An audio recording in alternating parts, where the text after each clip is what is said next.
The first call did not come from a priest. It came from a police officer who had already seen too much. According to the official log of the Gary Police Department, the call was categorized as a welfare check. A mother was claiming that something was wrong with her children. Not illness, not abuse, something else. Something she could not explain without her voice shaking. The address was a small, pale blue house on Carolina Street. Later, officers would refer to it by another name, one that never appeared in reports, but circulated quietly among those who entered it. The House of 200 Demons. When Officer Michael Anderson arrived, it was early afternoon. The neighborhood looked ordinary. Snow had melted into gray slush along the curb. A few abandoned houses stood nearby, common for that part of Gary. Nothing about the place suggested urgency. No screams. No broken windows. No sign of violence. And yet, Anderson would later state that the moment he stepped onto the front porch, his chest tightened for no rational reason. Inside, the air felt heavy, thick, as if sound itself had trouble moving. Latoya Ammons stood near the living room, her hands clasped so tightly her knuckles were white. She was not hysterical. That was what struck him first. She spoke slowly, carefully, as though she had already repeated her story too many times and learned that emotion only made people stop listening. She said that her house was not safe. She said that dark figures were appearing in the hallway at night, that footsteps circled the bed while everyone slept, that something growled from the basement stairs, that her children were changing, and she said that whatever it was, it followed rules. It waited. It watched. According to Anderson's report, he initially suspected severe stress, possibly delusions caused by anxiety or trauma. He noted the children's behavior as withdrawn but not immediately alarming. Still, procedure required documentation, so he remained. That was when the grandmother spoke. Rosa Campbell was older, firmer, less careful with her words. She said she had seen black shapes rising from the basement like smoke with weight. She said she had felt hands wrap around her ankles while she prayed. She said the house spoke at night. And then she said something that made Anderson pause. She said the children were no longer entirely children. According to later interviews, the family had moved into the Carolina Street house months earlier. The disturbances began quietly. Scratching sounds, doors opening, shadows where there should be none. At first, Latoya believed it was stress. She was a single mother. Money was tight. The neighborhood was unstable. But the children began to complain of nightmares that did not fade when morning came. They described a man with a pale face and glowing eyes standing at the foot of the bed. A figure that smiled without warmth. A voice that whispered instructions. Witnesses later reported that the children's personalities shifted. They became aggressive, then eerily calm. They spoke about death without emotion. They laughed at inappropriate moments. They refused to sleep. Medical evaluations were attempted. Doctors found no physical illness. Psychological explanations were suggested, but the symptoms did not align cleanly with any diagnosis. The children's fear seemed focused, directed. According to church records later reviewed, Latoya contacted multiple religious institutions.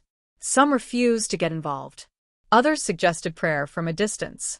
One pastor visited briefly, then never returned. The police officer remained in the living room, taking notes, when a loud thump came from the basement. The sound was dull, heavy, as if something large had struck the ceiling from below. Anderson asked what that was. Latoya said it happened often. He requested to see the basement. The stairs descended into darkness. The light at the top barely reached halfway down. Anderson later wrote that the temperature dropped noticeably with each step. The basement smelled damp, but there was another odor beneath it. Something metallic. Something old. Nothing moved. Nothing was visibly out of place. And yet, when Anderson turned to go back upstairs, he heard a whisper behind him. He could not make out words. Only breath. Close to his ear. According to his statement, he did not turn around. That was the first incident. Over the next several weeks, police and social services were called repeatedly. Welfare checks. Noise complaints. Reports of children locking themselves in rooms. One officer documented that the youngest boy would sit in silence for hours, staring at the wall, blinking infrequently. Then came the hospital incident. Child Protective Services had ordered a psychological evaluation. The children were brought to a local hospital. Doctors observed them under controlled conditions. Cameras recorded their behavior. According to multiple witnesses, while waiting in an examination room, the 9-year-old boy suddenly stood up. His expression changed. His voice deepened, flattening into a tone that did not match his age. He spoke to his grandmother. He told her that he would kill her. Then, according to sworn statements, he walked backward up the wall. Not climbed. Walked. Witnesses said his feet never lost contact with the surface. His body remained straight. His eyes never blinked. A nurse screamed. A social worker fainted.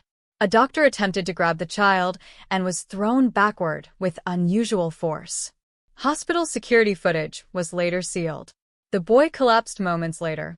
He had no memory of the event. Medical professionals documented the incident without explanation. After that, the case was no longer treated as routine. According to internal emails later obtained by journalists, several officials privately expressed fear. One wrote that they had never seen anything like it and hoped never to again. The family was briefly removed from the house. The children were placed with relatives. LaToya stayed behind. That was when the activity escalated. Neighbors later reported lights flickering in the empty house. Shadows crossing windows. Sounds of movement late at night. One neighbor claimed to hear chanting, though no one was inside. LaToya returned after a few days. She said the house felt angry. Police reports note multiple calls from the address within a single week. Doors slamming. Objects thrown. One officer described a rosary lifting from a table and striking the wall. That officer did not file a full report. He requested reassignment. It was only after a local priest was contacted that the case took on a different tone. Father Michael Maginot was not known for exaggeration. According to church documentation, he had been involved in exorcism assessments before, though rarely. He approached claims with skepticism. His role was not to confirm possession, but to rule out other explanations. When he arrived at the Carolina Street house, he brought holy water, prayer books, and recording equipment. He also brought a notebook.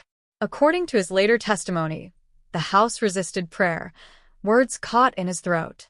Candles refused to stay lit. The air shifted during certain prayers, growing colder, heavier. He noted sudden headaches and nausea. He also noted something else. During prayer, LaToya's voice changed. She did not scream. She did not thrash. She simply spoke. She described things the priest had not said aloud. Details of his past. Doubts he had never confessed. According to his written account, she addressed him by a childhood nickname known only to his family. Body camera footage from one visit shows an officer praying silently while standing in the kitchen. According to police statements, footsteps were heard on the ceiling when no one was upstairs. Doors closed on their own. One officer claimed to see a shadow crawl along the wall, bending at impossible angles. Official reports avoid confirming these details. They simply note unexplained disturbances. A formal exorcism was not immediately approved. The church required more evidence. That evidence came quickly. During a prayer session, the youngest child began to choke without physical obstruction. His eyes rolled back. His limbs stiffened. According to Father Maginot, the temperature dropped sharply. His breath fogged. When he began the rite of minor exorcism, the child screamed words in a language the priest did not recognize. Later analysis suggested Latin phrasing, though broken and distorted. Witnesses later reported that something pressed against the inside of the child's skin, as if trying to escape. The prayer ended abruptly when the boy collapsed unconscious. Medical tests again showed nothing abnormal. Church records state that at this point, the case was escalated. A full exorcism was considered. Before it could be performed, police conducted another visit to ensure the children's safety. That was when Officer Anderson returned to the house. He did not want to go back. According to colleagues, he requested another assignment. He was denied. The house looked unchanged. The same pale blue siding. The same quiet street. Inside, the silence was deeper. According to Anderson's body camera footage, as he stepped into the living room, a child's voice laughed from the basement. The camera microphone picked it up clearly. No one was in the basement. As he moved toward the stairs, the laughter stopped. Then something whispered his name. The camera captured his breathing accelerate. His hand trembled near his holster. He called out, identifying himself. No response. The whisper came again, closer. When he turned, the living room was empty, but the temperature had dropped. Later analysis of the footage revealed something else. For several seconds, a dark shape appears behind Anderson, reflected faintly in a framed picture on the wall. It does not move like a person. It stretches, thins, then vanishes. The footage ends abruptly when the camera cuts to black. Anderson later stated that his camera malfunctioned. He also stated that he would never enter that house again. By the time church authorities approved a full exorcism, the situation had deteriorated. The children spoke openly about voices. They described beings with names that changed each time. They drew images of distorted figures emerging from the basement. LaToya began to lose time.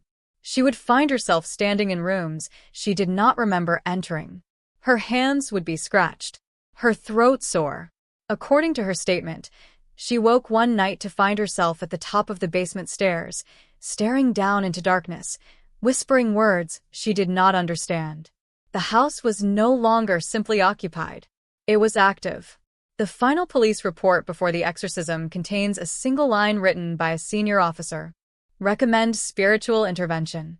Situation beyond standard protocol. The exorcism was scheduled quietly. No media. No announcement. Only witnesses. And the house waited.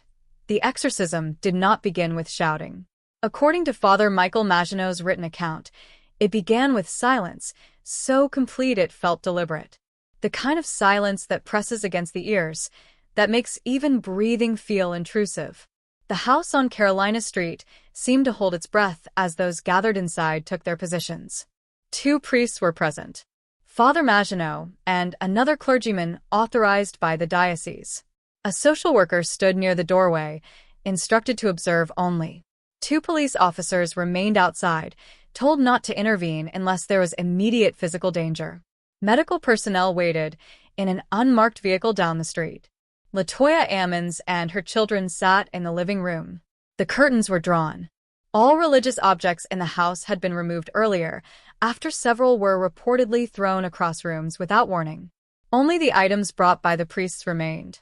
Church records note that the rite was modified, shortened, cautious. There was concern not only for the family, but for those performing it. When Father Maginot began the prayers, his voice was steady, controlled. He avoided emotional emphasis. The language was precise, measured. At first, nothing happened. The children sat quietly, too quietly.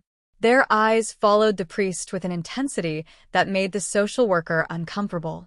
Later, she would state that it felt as though they were listening to something else entirely. As the prayers continued, the air changed. According to multiple witnesses, the temperature dropped sharply. Breath became visible. The walls seemed to creak, though there was no structural reason. The house was old, but not unstable. The youngest child began to tremble. Father Maginot noted that the trembling did not resemble fear or cold. It was rhythmic, almost controlled. The child's lips moved, but no sound came out.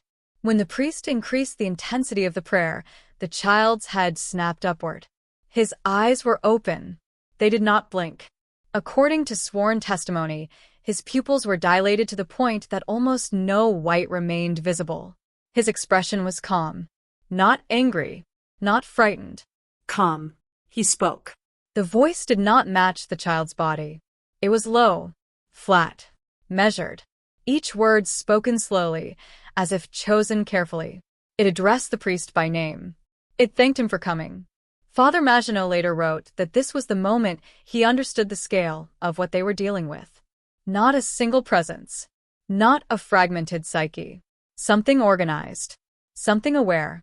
When he demanded the entity identify itself, The child smiled. The smile was wrong. Witnesses later described it as too deliberate, too precise. The muscles of the face did not move naturally. It was as though the expression was being assembled piece by piece. The voice responded that names were unnecessary. It said the house was old ground. It said many had passed through. It said many had stayed. As the prayers continued, the activity intensified. Furniture vibrated. A framed picture flew from the wall, shattering against the opposite side of the room. The social worker attempted to leave, but found the door would not open. According to her account, the handle turned freely, but the door did not move. The other children began to cry, though quietly. Not screaming, not calling out. Tears streamed down their faces as they stared at something no one else could see. LaToya collapsed to her knees. She began to pray aloud. That was when her voice changed. Father Maginot later stated that hearing a voice emerge from an adult was far more disturbing than from a child. The shift was sudden, complete. Her posture straightened. Her breathing slowed. She spoke without moving her lips. She accused the priests of trespassing. She said the family had been given willingly. She said the house was theirs now. According to police reports, neighbors later claimed to hear voices coming from the house during this time. Deep voices. Overlapping. Chanting in a language they did not recognize. Inside, the priests continued. The lights flickered. Then, they went out completely. The room was plunged into darkness. For several seconds, no one spoke. Then something moved. Witnesses described hearing footsteps on the ceiling. Heavy, deliberate, back and forth. As if pacing, as if waiting. Father Maginot continued praying in the dark. The footsteps stopped. Something fell from the ceiling. It landed in the center of the living room with a wet sound. When the lights returned moments later, there was nothing there. No debris. No damage. Only the smell. According to multiple witnesses, the air filled with an overwhelming odor of rot and sulfur. Eyes burned. Throats tightened. One priest nearly vomited. The child began to convulse. His body lifted several inches off the floor. Not thrown. Lifted. Witnesses later emphasized this detail repeatedly. There was no sudden force. No jerk. The child rose slowly, horizontally, his back arching unnaturally. The prayers grew louder. The voice screamed. Not in pain. In anger, it accused the priests of breaking rules, of interfering, of calling attention. It claimed that more would come. It claimed that the house was a door. According to Father Maginot's notes, at this point he invoked a higher authority within the rite. His voice strained. Sweat poured down his face despite the cold. The child's body dropped suddenly, striking the floor with enough force to leave bruises. He lay still. For a moment, there was hope. Then his eyes opened. The voice returned, quieter now. It said the child was weak. It said others were stronger. One by one, the other children began to react. The eldest daughter screamed and clawed at her arms, shouting that something was crawling beneath her skin. The middle child began speaking in fragments, repeating phrases none of the adults recognized. LaToya collapsed again, sobbing. At this point, the social worker later stated that she believed someone was going to die. According to church documentation, the exorcism was halted temporarily to prevent physical harm. The children were restrained gently. Medical personnel were called in briefly. As the prayers stopped, the activity stopped with them. The silence returned. The lights remained on. The house felt empty. Too empty. The exorcism was not completed that day. Over the following days, the family was removed from the house permanently. The children were placed under continuous supervision. LaToya underwent psychological evaluation. No diagnosis could fully explain the events. Father Maginot continued to perform prayers remotely. According to his later statements, the family's condition improved once they were no longer in the house. Nightmares decreased. Voices faded. Physical symptoms lessened. But they did not disappear completely. The house was boarded up. City officials cited safety concerns. Structural issues. No mention was made of the events inside. Police were instructed not to enter without authorization. Despite this, several officers reported unusual activity during patrols. Lights visible through boarded windows. Movement in the basement. Sounds of footsteps. One officer reported hearing a child's laughter from inside. Another reported seeing shadows moving behind the boards. No one was sent inside to investigate. According to city records, the house was eventually demolished. The demolition crew refused to work after the first day. Equipment malfunctioned. Tools broke. One worker claimed to hear voices coming from beneath the foundation. The building was torn down weeks later under supervision. Nothing unusual was found. No remains. No hidden rooms. No explanation. And yet, according to multiple sources, activity did not stop immediately. Neighbors reported disturbances for months afterward. Cold spots where the house once stood. Animals refusing to cross the lot. Children claiming to see figures standing where the basement had been. Father Maginot later stated that places can be wounded, that trauma can imprint, that not all doors close cleanly. Police officer Michael Anderson transferred departments shortly after. He declined all interviews. According to colleagues, he stopped sleeping through the night. He refused to enter basements. The social worker left the field entirely. Latoya Ammons moved out of state. She avoided publicity.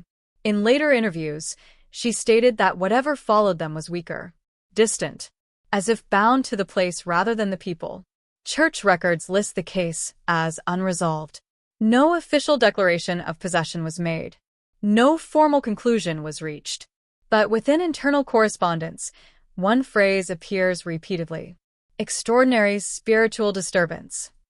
Years later, when journalists requested access to sealed hospital footage, they were denied. When police body camera files were requested, several were listed as corrupted. When asked directly whether he believed the house was inhabited by something non-human, Father Maginot paused. According to the transcript, he said only this: "I believe something lived there that did not want to be noticed." And for a time, it wasn't. Until people started asking why so many professionals, police officers, doctors, priests, walked into one small house and walked out changed. Until people noticed how carefully the records were worded. Until people remembered the line written by a senior officer, buried deep in a report. Beyond standard protocol. Because some places do not break laws. They break rules. And whatever waited in that house understood them far better than anyone who entered.